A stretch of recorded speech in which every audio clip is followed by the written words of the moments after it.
Matvey Matka has one thing in common with business tycoons across the globe. He is part of the construction sector that has been crippled by the global meltdown. But he's not a real estate shark. Matka is a farmer and a daily wage earner from central India. He tries to feed his family of 5 by selling forests and agriculture produce in his remote village of Shigawaram. Usually, this income lasts for only 4 months of the year.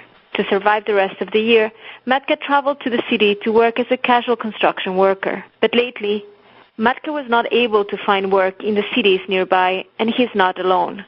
India is home to about 320 million people living on less than $1 a day. According to Amita Sharma, the Joint Secretary for the Rural Development Ministry, the global economic crisis has impacted the poorest families in the country.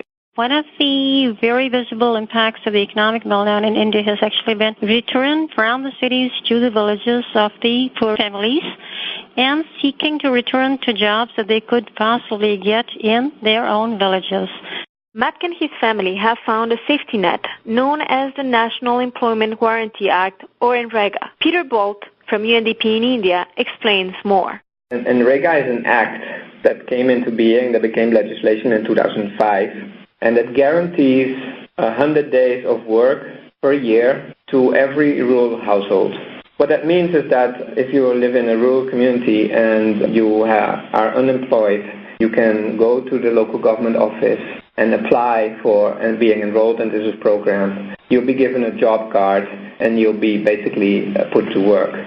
UNDP has been collaborating with the Ministry of Rural Development to help strengthen the government's capacity to implement, monitor, learn, and evaluate the program. To help raise awareness about the program, to help put better processes in place to increase transparency and accountability in the program.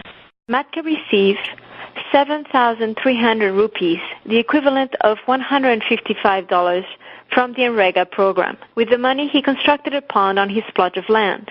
Today, the pond allows his family to grow and sell vegetables all year round. It is also used for rearing fish, providing Matka with extra income.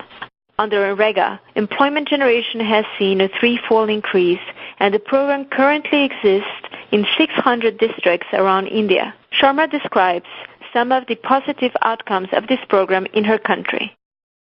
We have a range of what we call performance indicators to assess how effective the program is.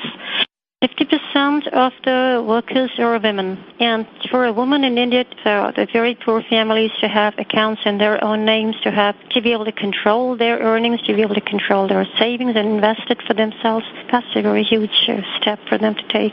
And almost 55% of the workers also tend to come from the marginalized groups like scheduled castes and scheduled castes. These are socioeconomically more deprived. So for them, again, to have this additional employment opportunity in their own local environment and to use their own savings, this is also a very major step towards their own social transformation.